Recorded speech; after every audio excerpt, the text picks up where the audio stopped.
ce film que l'on voit, c'est pas de celui-là en fait au départ. C'est ça. Donc j'en avais écrit un autre qui se passait à Marseille et qui était compliqué à se monter financièrement, et du coup j'avais celui-ci dans mes archives de scénario, et donc voilà, j'ai décidé de faire celui-là. Et le premier, pourquoi tu l'as pas... Bah, pour des questions de voilà. Mais tu vas le faire. Oui, je vais le faire, j'espère en janvier 2020. Voilà. Donc après la sortie, et voilà, parce que ça met un peu de temps à se mettre en place. J'espère faire l'autre, voilà, début 2020. Qui va s'appeler Bonne Mère. C'est ça. Voilà. Le film de la Bonne Mère. C'est ça. Il y a vraiment une générosité dans ton film qui transparaît à toutes les images. Et tu l'as construit comment? Tu l'avais dans tes archives, mais j'imagine que ça c'est pas immédiat comme ça. Tu as rencontré des acteurs, tu as rencontré des... Oui, moi j'adore les acteurs, les non-acteurs. Et donc je me suis vraiment entourée de gens très très motivés et passionnés. Voilà. C'était important parce que quelqu'un qui s'ennuie à l'image, ça se voit, je crois. Et non, je voulais vraiment des gens qui avaient vraiment envie, quoi. Qui étaient là, voilà. De toute façon, ils n'étaient pas là pour l'argent, parce qu'ils n'en avaient pas. Donc ils étaient vraiment là pour la passion, pour l'art, quoi. Et on l'a pas précisé tout à l'heure, mais je crois que le tournage s'est étalé sur 3 mois, 3 fois 5 jours, c'est ça? Oui, donc 5 jours en juillet, en août et en septembre, parce qu'il a fallu, c'était fait voilà, sur un coup de tête, il a fallu quand même préparer entre chaque session la suite et voilà, trouver où on allait tourner, les commerces, etc. Et la disponibilité des gens aussi. Je vous laisse vite la parole parce que je suis sûr qu'il y a plein de questions. Et j'ai les surprises. Voilà, il y a 2 surprises qui sont dans la région, qui étaient dans la région ce soir. Donc, il y a Sophie Garagnon qui joue Rachel. Et Maradou.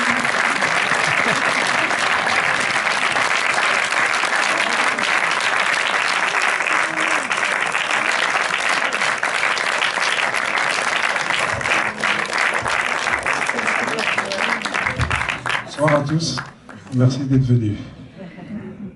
Alors, le marabout, il vous a plu? Et quelqu'un qui a besoin?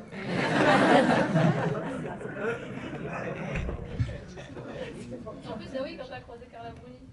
Ah, j'ai Carla, après je me suis arrangé avec elle aussi. J'ai rendez-vous en septembre. Sinon, ça vous a plu? Oui. C'est bien. Il faut nous soutenir dans les réseaux sociaux. S'il vous plaît. Merci. Bonsoir, moi c'est Sophie, je joue le rôle de Rachel, la libertine. Elle vous a plu aussi? Non, mais je sais pas trop quoi vous dire, plutôt est-ce que vous avez peut-être des questions à nous poser, peut-être? Oui, moi je suis d'ici, je suis marseillaise. Je sais pas, est-ce que quelqu'un plutôt voudrait nous poser des questions? Oui, non? Oui. Ah ben voilà, madame, ce sera plus simple. Faut être timide. Bonsoir à tous, bonsoir à Tia. Je voulais savoir qu'est-ce qui vous avait inspiré cette histoire? Alors, non, j'avais envie de... Ça faisait un moment que j'avais envie d'écrire un film qui parle d'amour. Donc dans Bonne Mère aussi, ça parle d'amour, mais c'est l'amour maternel. Et on va dire que c'est né de mon observation de la complexité des rapports hommes-femmes, des rapports amoureux, un questionnement sur la fidélité, l'infidélité, le rapport au corps, enfin voilà, plein de questions qu'il y avait dans ma tête. Et donc j'ai fait une petite enquête. Et je me suis rendu compte qu'en fait, que le problème existe depuis la nuit des temps. Et voilà, qu'on peut tous être des victimes plus ou moins de l'amour. Et en enquêtant autour de moi, voilà, ça m'a beaucoup inspirée. Je me suis dit, tiens, voilà, il faut essayer d'en faire un film aussi, parce que je me suis dit, si ça peut aider certaines personnes, enfin, c'est bien, ça sert à ça aussi. Sans rentrer trop dans la psychologie, mais voilà, j'avais envie aussi de montrer des émotions, de vraies émotions, voilà, parfois on a honte parfois de ce qu'on ressent, par rapport à quelqu'un ou à une situation. J'avais vraiment envie de montrer, voilà, ça, sans pudeur. Merci. Merci. Bonsoir. Ce qui m'impressionne dans votre film, c'est la correspondance étroite entre l'image et les dialogues. C'est tout à fait remarquable parce que ça a l'air pas du tout écrit alors que ça l'est, mais c'est pas surécrit parce que sinon on n'aurait pas l'impression qu'ils sont naturels. Et je trouve que de filmer les visages très serrés, montrer quand ils marchent, l'importance des lieux dans la vie de ces gens, l'importance du quartier, l'importance de leur immeuble, de leur environnement quotidien. C'est tout à fait extraordinaire que tous ces acteurs qui ne sont pas des acteurs peut-être tous professionnels, je ne sais pas, ils sont absolument fabuleux. Mais ils sont fabuleux parce qu'ils sont portés par un texte fabuleux et que vous les accompagnez par une caméra stylo, je dirais, caméra à l'épaule pratiquement parfois. Et ça, c'est tout à fait étonnant parce que vous avez une manière de filmer qui est extrêmement moderne, tout en étant dans un classicisme de ces gens-là, comme Truffaut, etc. Et je me suis absolument régalé. Bravo, bravo. Merci beaucoup.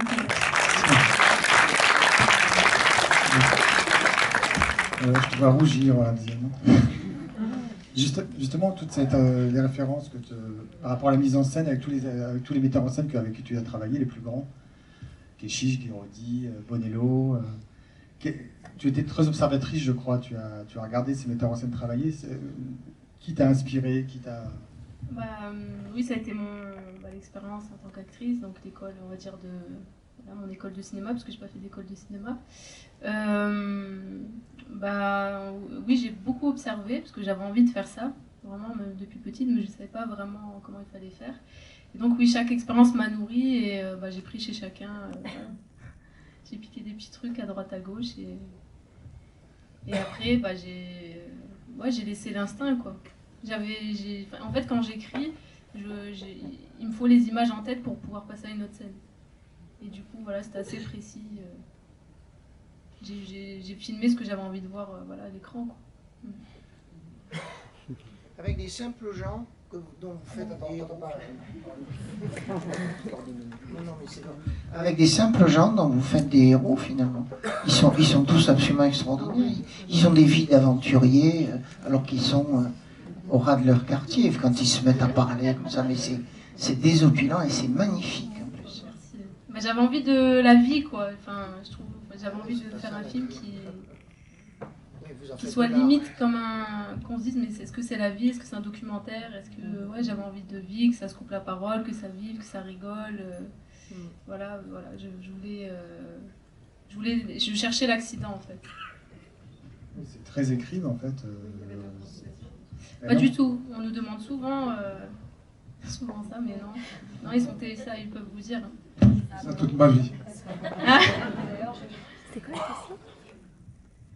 Parce que pour le coup, moi j'avais des choses un petit peu pas forcément simples à sortir, et effectivement, quand j'ai lu le truc, je me suis dit putain, alors comment tu vas sortir ça sans que ça ait l'air.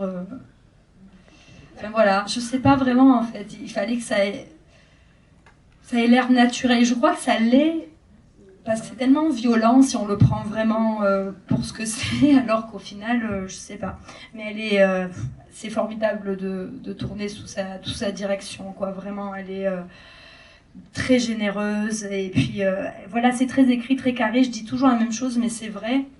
Parce qu'en même temps, elle nous laisse la possibilité de nous exprimer tout en ayant l'obligation de rester quand même très dans le texte, quoi. Donc voilà, et puis bon, après on fait, on refait, pas non plus des tonnes de fois, donc il faut être quand même bien présent parce qu'on n'a pas le temps, hein. mais voilà, donc ça fait plaisir d'entendre des commentaires comme les vôtres, voilà, disant qu'on a l'air naturel, qu'on a l'air vrai et que ça vous a plu, quoi. Ça c'est super, donc merci. Tout le monde était très investi. C'est vrai qu'Abdelkader, il avait pas mal de trous de mémoire. Il s'est fait engueuler plusieurs fois. Ou une vingtaine de fois. Il s'est fait engueuler. Il confondait Carla Bruni, Brigitte Macron. J'ai fait une obsession pour Brigitte. Une question pour vous. D'abord, félicitations, j'ai adoré, alors que c'est vraiment pas le style de cinéma que je regarde d'habitude. Et j'aimerais savoir comment vous avez fait pour vous filmer, pour vous mettre en scène vous-même, parce que c'est pas une image forcément... non, c'est très joli, mais vous n'êtes pas forcément mis en valeur. Oui. En plus, tu t'étais promis de jamais... Voilà, ouais. J'avais fait un court-métrage en fait, donc il y a 10 ans, ça fait longtemps. Et donc j'avais joué aussi, et voilà, je m'étais promis de plus jamais jouer parce que c'était une galère, c'était compliqué, j'étais frustrée de ne pas être complètement voilà, derrière. Et quand j'ai décidé de faire ce film-là, voilà, autoproduit, j'ai pris les disponibilités de tous les techniciens, ils étaient dispo à une période, et voilà, j'avais 3 jours pour trouver quelqu'un. Et sinon, il fallait que je reporte, et j'avais pas envie de reporter, donc voilà, à un moment, je me suis dit... j'avais trop peur qu'on me laisse tomber, en fait, vu que ça devait se faire en plusieurs fois. Et du coup, je me suis dit, bah, fais-le toi, de toute façon, voilà, au début, c'était vraiment comme un exercice, en fait, voilà. J'ai envie de faire un film, un exercice, je me suis dit, bon, bah, si ça plaît pas, voilà, personne ne le verra. Donc voilà, j'avais pas trop la pression, parce que j'avais pas, à l'époque, de distributeur, donc voilà, c'était tranquille.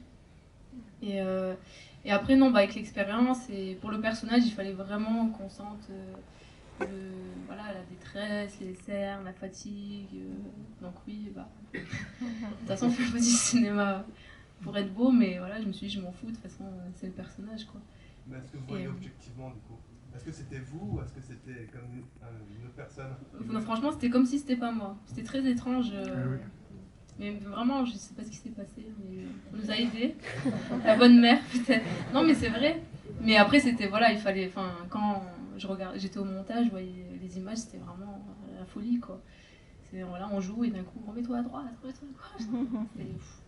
Mais voilà, il a fallu, voilà.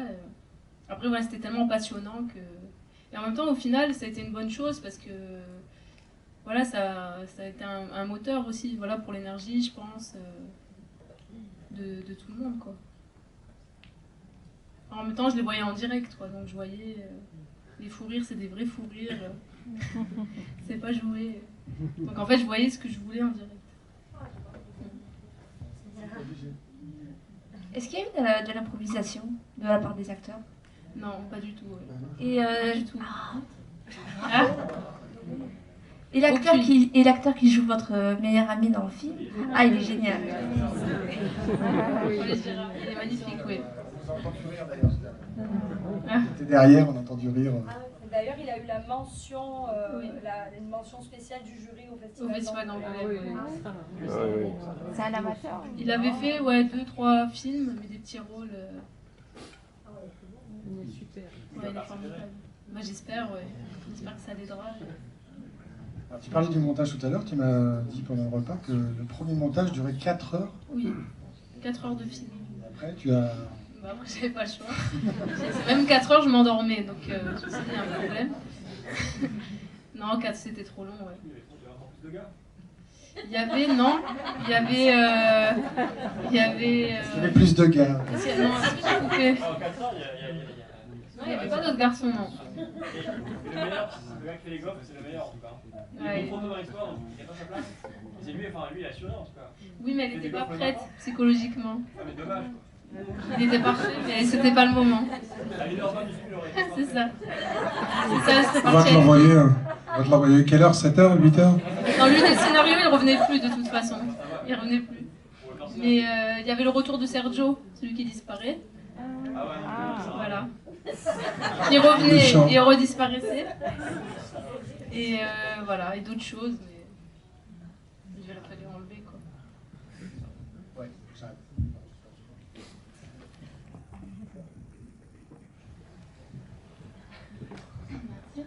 Bonsoir. Bonsoir. Et moi, j'ai pas trop de questions. Enfin, j'en aurais peut-être 1000. Mais en fait, je voulais vous dire merci. Je pense qu'en tant que femme, même en tant que personne, en fait, on a besoin de films comme ça. Et moi, ça m'a beaucoup émue. Et je pense que j'étais pas la seule.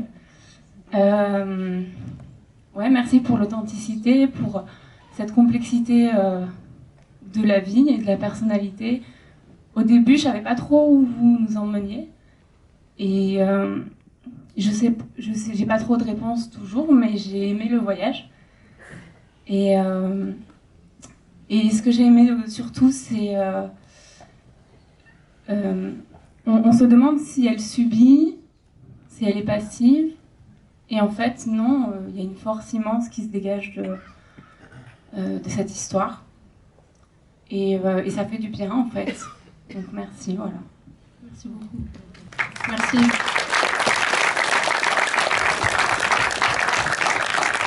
Après, elle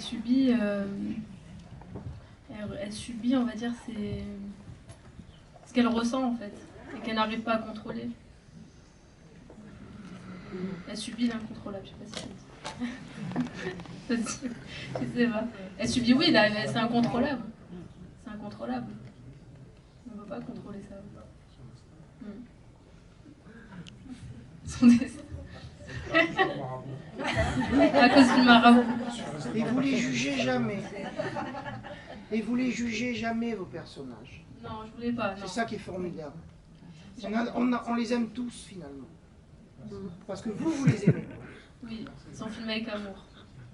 Non, tous ceux qui m'ont énervé, je les ai coupés. Ça doit être coupé du film.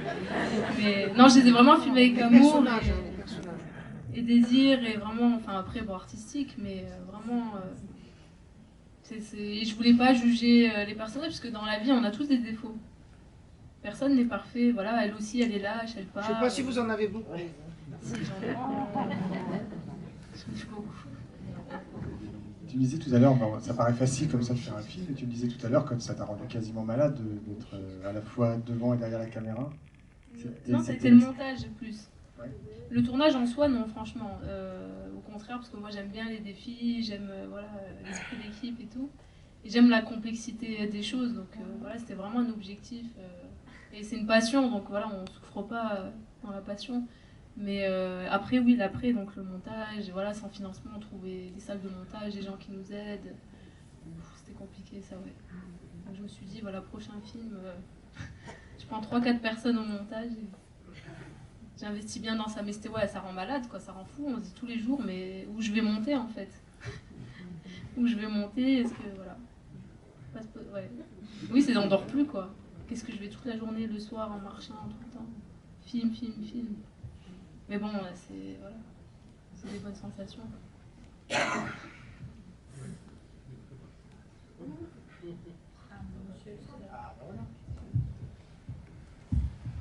Bonsoir. Alors, félicitations pour le film. Votre mise en scène est fabuleuse. Et puis, je voulais vous demander, vous dites que vous n'avez pas eu trop d'argent, mais vous avez quand même pris Sylvie Vered, Samir Ghazmi et surtout Anthony Bajon. Donc, ça a été facile de les avoir? Bien sûr, gratuitement. Gratuitement. Sinon, c'était la condition. Donc, ouais, non, ils sont venus pour l'amour de l'art. Et par amitié aussi, voilà. Samir Ghazmi, d'ailleurs, c'est lui qui m'a appelé, qui m'a dit, voilà, si t'as besoin, je dis, bah écoute, viens demain. C'était simple, quoi. Il est venu, il ne connaissait rien du scénario, rien du tout. Je lui ai donné la scène, il a joué. Et il est super naturel. C'est au parc, en fait, on le voit une fois. C'est lui qui dit... voilà, c'est ça. Ailleurs. Et le rappeur, ouais. Donc ils sont venus sans rien. Sylvie, j'avais travaillé avec elle. Anthony, j'avais vu dans un film. Mais en fait, souvent, chez les comédiens, enfin moi, ça m'arrivait de tourner dans des films fauchés, quoi. C'est courant, quoi, oui. Oui, c'est ça, c'est vraiment pour la passion. Enfin... Tu mérites un amour. Et les questions de Frida Kahlo, c'est quoi ton rapport avec Frida Kahlo? C'est une artiste que j'admire beaucoup, qui me fascine et me bouleverse par sa vie, par ce qu'elle a représenté. Et pour moi, c'était important de faire un lien avec le personnage et Frida Kahlo. Complètement. C'est ça, voilà. Il y a une fille, enfin, elle a été très malheureuse en amour et ouais, non, j'avais envie de faire un petit hommage. Et le poème est tellement beau que voilà, il fallait le placer. Il fallait le placer.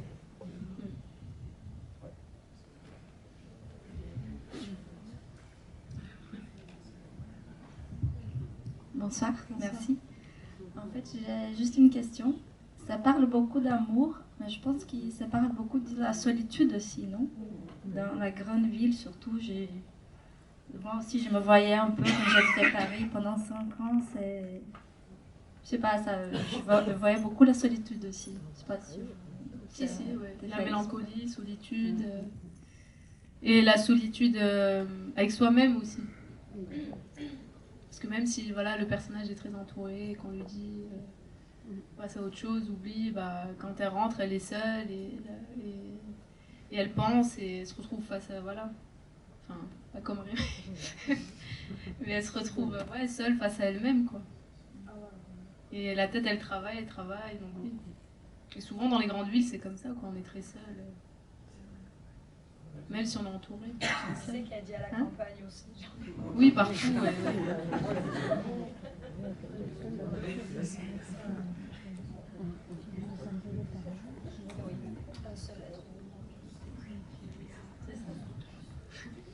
Il y a des très belles interventions là, mais d'un seul coup, là, pouf, ça retombe sur. Non, j'ai lu plein de fois dans tes interviews, tu parles de Pagnol, qui te fascine depuis le plus jeune âge. Est-ce que là, tu t'es servi de Pagnol ou pas du tout? C'est complètement... Non, mais c'est une grande inspiration, Marcel Pagnol, que j'ai étudié à l'école.